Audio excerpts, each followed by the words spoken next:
Si c'est une question de temps, ben, ça urge. Ça, c'est sûr. Et évidemment qu'il va falloir qu'on retrouve beaucoup plus de jeu, beaucoup plus de liens entre les lignes.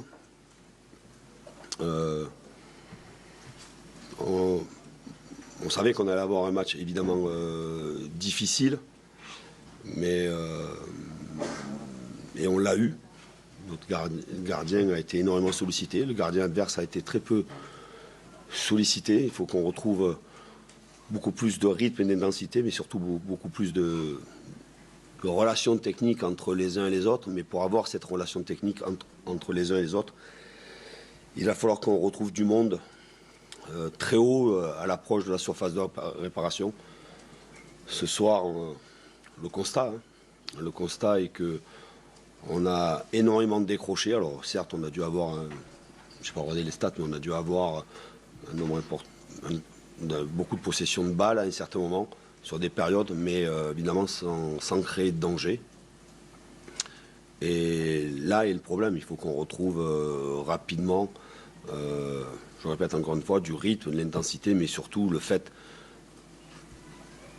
de maintenir des joueurs assez hauts et au contact de la défense, dans le dos des milieux, même si le ballon n'arrive pas tout le temps, mais on a manqué énormément de présence dans le dos des milieux, et même si quelquefois nous avons fait des différences par nos latéraux, nos pistons ou sur les côtés, il manquait énormément de monde dans la surface de réparation.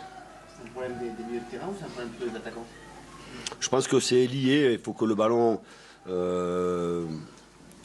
c'est lié parce que soit on a la connexion avec notre milieu de terrain qui arrive sur des passes à casser des lignes, ce qui permet, et sur les bons matchs qu'on a pu faire, et on en a fait, sur les bons matchs qu'on a pu faire, on avait cette capacité à pouvoir sur une passe casser les lignes et trouver des joueurs dans le dos des milieux adverses. Là, est-ce que, j'ai pas encore, évidemment je reverrai le match, mais est-ce que le ballon mettait trop de temps, ce qui incitait notamment Léo Aîné à décrocher. Et à partir du moment où Léo Aîné a décroché, automatiquement il nous manquait du monde là devant. Et voilà, mais c'est sûrement lié entre soit la qualité technique et la maîtrise pour pouvoir casser les lignes, ou alors est-ce que mes joueurs étaient déjà trop décrochés pour recevoir le ballon. Mais ça, évidemment, qu'on doit le retravailler, insister, parce que ça nous a énormément fait défaut ce soir, mais contre Angers, c'était la même chose. Quand ça marche, oui. Mais c'est un coup tactique en association avec mes joueurs, comme toujours, parce que sans eux, on ne peut rien mettre en place. J'avais concerné quelques cadres dans la discussion et dans ma prise de décision. Ils m'ont suivi et après ils ont emmené aussi tous les autres avec eux. Et ça a marché, ça a réussi. Donc félicitations d'abord à mes joueurs parce que ce sont eux qu'il faut féliciter en premier. Et quand on voit ce qu'on est capable de réaliser à domicile, on doit maintenant être capable de transposer ça quand on est loin du Horizon Park. Non, parce qu'on a enchaîné après Clermont très vite. Mais très vite, dans ma tête, c'était clair. Et l'avantage, c'est qu'on avait des joueurs qui ont déjà joué dans ce système, notamment les 3 centraux, que ce soit dans leur club ou dans leur sélection. Ils avaient l'habitude de ce système-là, donc on a gagné du temps par rapport à ça. Adri et Amari ont les qualités aussi pour évoluer dans ce système. Donc on a gagné du temps, et encore une fois, parce que les joueurs ont adhéré complètement à ce qu'on avait décidé de faire, ça a réussi. C'est toujours eux qui sont maîtres du terrain. Vous savez, on a choisi avec les cadres, on en a discuté, c'est quoi, c'est mon fameux groupe des sages, il sert à ça quand vous... Oui, mais là je les ai vus individuellement. Je vous dirai pas, mais je les ai vus individuellement et j'ai échangé avec eux individuellement sur leur avis, sur savoir s'ils étaient prêts à le faire, si c'était quelque chose qui allait pas trop les perturber, si ils étaient convaincus que c'était la bonne solution. Et puis, mais c'était assez clair dans ma tête assez vite après le match de Clermont.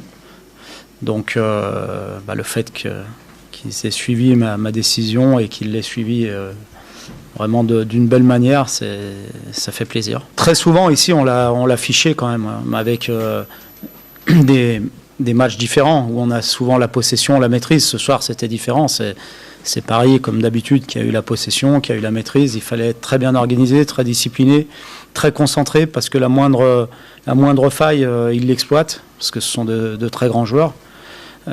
Donc dans un style différent, donc on l'a souvent été à domicile.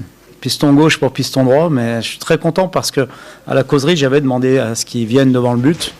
Hier, lors de la mise en place, ils étaient un petit peu timorés pour venir fermer le deuxième poteau ou venir se projeter devant le but. Et ce soir, ils l'ont fait aussi parce qu'il y avait des équilibres derrière, des équilibres en deux mots, avec des joueurs qui ont compensé. Et je pense que ça nous a rassurés aussi. Et je suis content aussi qu'on fasse un clean sheet. Et, même si le plus important est la victoire, mais c'est bien aussi de gagner 1-0, de savoir gagner 1-0, c'est important. On verra, on va déjà bien l'apprécier, parce que c'était important, non pas parce que c'est Paris, mais parce que Marseille, Lens, Monaco, Lille avaient gagné, et que c'était encore un match encore plus important pour rester au contact des équipes de tête. Donc voilà, on va l'apprécier, on va le savourer, et tout de suite se plonger maintenant sur la coupe. Mais en tout cas, ça montre que, en dehors du système, ça montre que quand on est discipliné, qu'on a envie de faire les choses ensemble et qu'on affiche un tel état d'esprit, vu la qualité individuelle et collective qu'on a, on est capable de faire de grandes choses. Il faut s'en inspirer et il faut bien retenir cette leçon. Ouais, c'est un beau championnat, avec beaucoup de belles équipes qui jouent bien au football, dans des systèmes différents, dans des animations différentes, pardon. Mais les 6-7 équipes de tête sont de très belles équipes. C'est un beau championnat. Tout est relancé, donc tant mieux pour les spectateurs, téléspectateurs, pour vous, les médias. Et puis ça montre qu'il y a beaucoup de talent dans ce championnat, dans cette Ligue 1. Ça veut dire que Paris n'est pas trop fort pour l'avenir. En tout cas, pour l'instant, c'est pas eux qui sont pas trop forts. C'est ceux qui sont derrière qui performent extraordinairement bien, parce que nous aujourd'hui on a 37 points, ce qui est beaucoup à la fin des matchs allés, et on n'est que 5e du classement, donc ça montre à quel point Lens et Marseille performent notamment, et donc c'est pas Paris qui est pas trop fort, c'est qu'il y a d'autres équipes qui ont performé extraordinairement bien sur cette phase allée. Coach, on vous a vu échanger un petit mot avec Mbappé avant qu'il rentre. Qu'est-ce que vous êtes dit? Vous l'avez salué? Ouais, c'est quelqu'un que j'apprécie beaucoup. D'abord, c'est un grand joueur, mais en dehors de ça, c'est quelqu'un que j'apprécie parce qu'il a un comportement humble et honnête.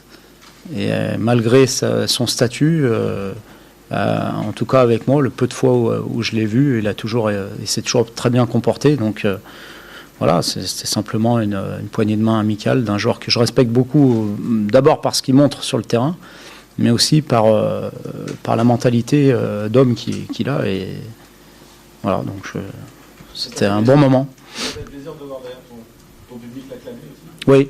Oui, j'ai beaucoup apprécié ça. J'ai beaucoup apprécié parce qu'en France, malheureusement, souvent on est un petit peu jaloux des gens qui réussissent et qui sont un peu des surdoués, parce que c'en est un. Et donc j'ai beaucoup apprécié la clameur de notre public quand il est rentré. Et il le mérite d'abord. Et je trouve que c'est une belle image de ce match.